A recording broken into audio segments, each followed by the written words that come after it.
Oh!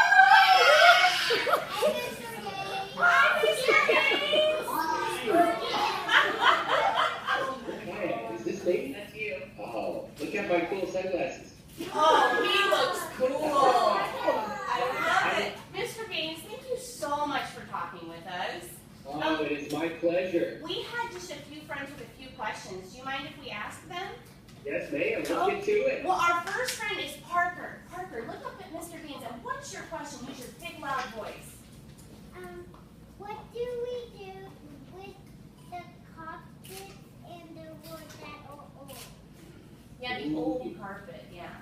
That is a great question, young lady. I'm so proud of you for asking that in such a confident way. You know that? You know, I've got 4 kids, 2 little boys and 2 little girls, and we work on handshakes and looking people in the eye when we're talking, and you just did a great job. I'm really proud of you. What do you say? Thank you. Okay, you're welcome. So here's the thing. Carpet is not something that is easily recyclable. Recyclable. Can y'all say recyclable? Oh, Lily is like me. That was tongue twister. So basically, it's really fun to see. They're called roll-off dumpsters. And Uncle Chip, that's what I need y'all to refer to me from now on out. Okay, from now on out, it's Uncle Chip. Can everybody say Uncle Chip? Uncle Chip.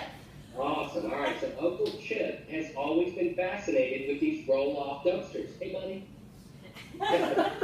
He was waving. I thought I'd address it real quick. So these roll-off dumpsters get filled up all over the city, every city in the entire world, and then these roll-off dumpsters are taken to your local landfill. And I was not very aware of that when I was a young man, probably in my 20s. And I started going to the landfill, and y'all have got to do this one day. You've got to take a field trip to the landfill, and one day, it was a Monday, and we dropped off all this material, and I had to come back again to the landfill that same Friday. So look at me, Monday, Tuesday, Wednesday, Thursday, Friday. So just 5 days had gone by, and by the time I had gotten back to the landfill that next Friday, we were in a completely different place because they keep bringing this material over and over and over again. So our company, and really just as a overall a good thing to do, is to consider recycling in some of these things. So we get these big roll-off dumpsters, and we have to fill it up with the materials that we're not going to be able to reuse. And carpet, unfortunately, is one of those as an example. And then they'll take those to the landfill because there's really not a whole lot of other viable options for it. But the hardwood floor, have you guys ever seen the guy named Clint Hart that works on our show and he builds furniture and things like that? Yeah. So I'm sorry, I'm losing my audience. Hey, my respect for you beautiful teachers. Really skyrockets after an opportunity like this. So Clint Hart will come in and he'll get all this really cool old wood and he'll make new things out of it so that it doesn't end up having to be in the landfill. How do you get the roof tiles on? That's a real tough one. That's really funny. They just layer these shingles on top of each other. And so, ooh, this is a cool example. Look at this. Can y'all see this okay? This is some old wood that we were able to pull out of one of our projects, and all we did was made a cutting block out of it. And so here you can serve things on it. Look, watch. See how classy this is? Super fancy. So you can say, Madame. Would you like some water with your juice? The shingles on our roof, they're all a little bit different. You know, all the material's different. But if you're using composite shingles or even wood shingles, you stack them one on top of the other. And even back in the old days, you know, hundreds of years ago, they would build thatched roofs, which is just grass, basically grass or branches or leaves, and you stack them one on top of the other, and that basically waterproofs the roof. But today we now have just dozens of different kind of materials, and some materials that we use is metal, and these metal sheets come in these big long runs, and you can put top of your roof, which is really cool because obviously it's fireproof and some of these other things that people find in their construction projects. Light over the kitchen table. How do you put, can you say it a little louder? You're doing How do you great. put the light over the kitchen table? Ooh, now that's fun. Now that's dealing with electricity. And Uncle Chip hates electricity. I like to change light bulbs and it. So we have got an electrician that we work with that literally will run electricity. Sometimes Aunt JoJo, she'll pick a spot in the house that doesn't have any electricity, and she'll run electricity to that spot so we could run maybe a chandelier or a light like you're talking about. But that's one of those things that always scares the dickens out of me. I don't blame you. Catherine, could you ask your question? How to make the windows. Ooh, now that's a fun one too. Yeah, we update Windows a lot. Windows is one of these, kind of to the conversation that we had at the very beginning about the landfill, very similar scenarios. The technology on Windows has gotten much, much better, even since when y'all were born. Can you imagine how long ago it was when y'all were born? How long ago was that for How y'all? old are you guys?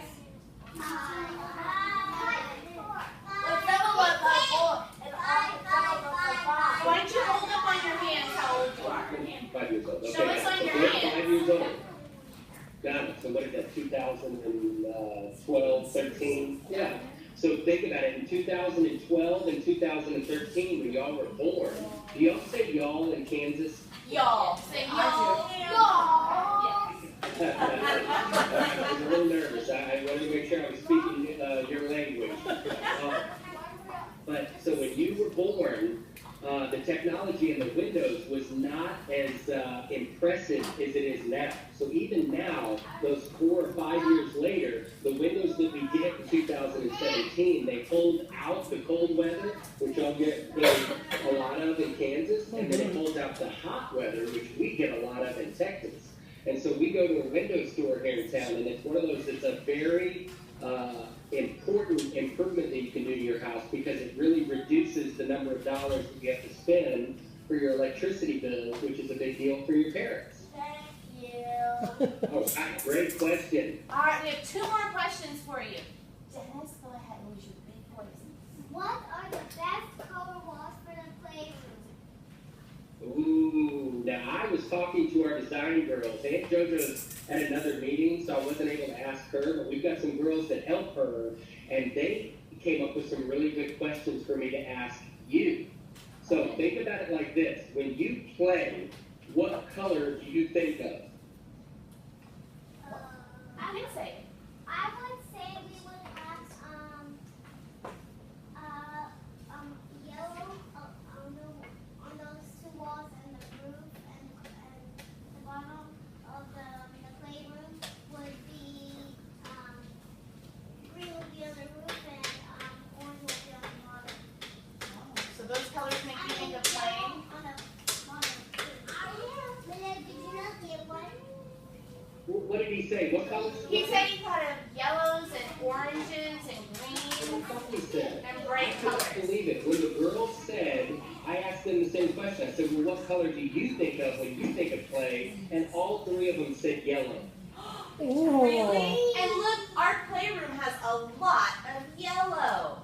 That is so cool. So they thought maybe a yellow would be really cool. Obviously, if they were boys, maybe they would be more interested in some really pretty hues of blue.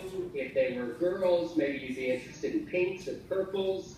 But those are the colors that really came to our mind when we thought about playrooms. Yellow was the #1 answer, and I cannot believe you just said that, young man. That was cool. We just nailed it, right? All right.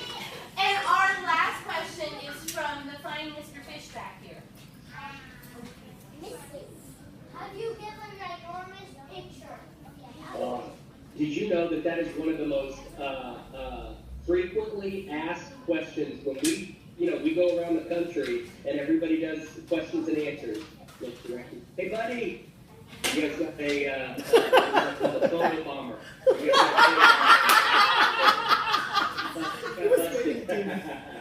so So we go all over the country and we talk about, you know, different things to different people. And one of the number one asked questions is, where did that big billboard come from? So years and years ago, we were just barely daydreaming about a show called Fixer Upper.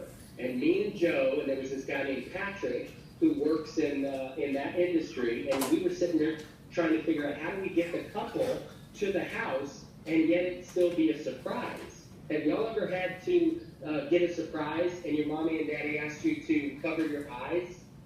Raise your hand if you ever had a surprise from your mommy and daddy. See? So we were basically trying to cover their eyes, but we didn't want to have to ask them, would you please cover your eyes? It felt kind of different to us. So we came up with this great idea, and we were going to actually get a big giant crane. Does anybody know what a crane Oh, is? we've seen those, haven't we? I know it's something that it goes down and takes stuff from the bottom.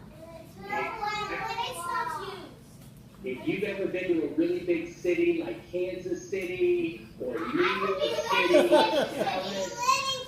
they've got these cranes that build these big giant skyscrapers. You wouldn't believe it. Well, we didn't need one that was quite that big, but we were going to get these two big cranes, and they literally were going to lift up this big sheet in front of the house with a picture of the house. And literally on the count of three, they had this button, and the guy literally 1, 2, 3, click, and it let go of the sheet, and the sheet sort of disappeared, and then the couple could see the house.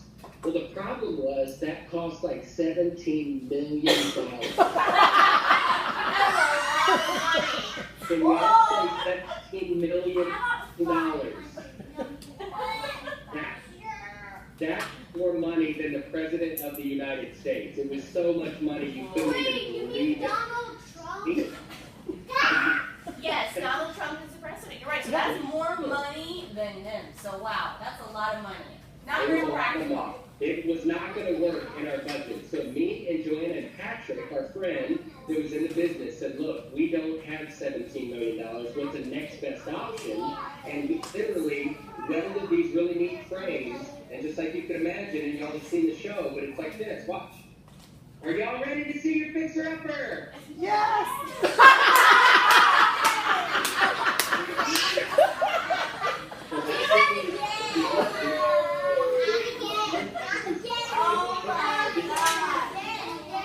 Alright, 1, 2, 3, and stop.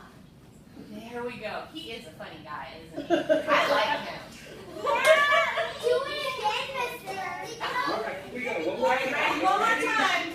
Okay, but I want y'all to yell it. I want you to say, are you ready to see your fixer-upper? Okay, you Yeah. ready? Are you ready to see your fixer-upper?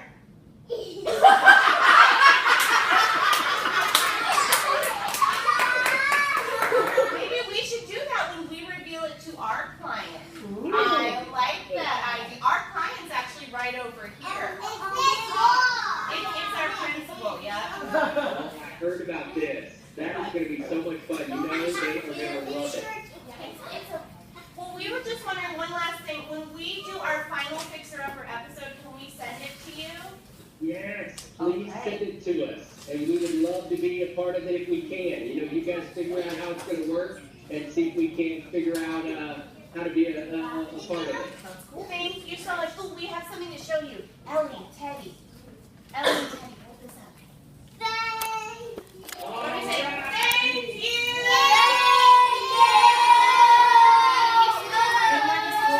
Thank you for being a part of this. I'm so proud of y'all and thank y'all for being big fans of the show. Friends, can we blow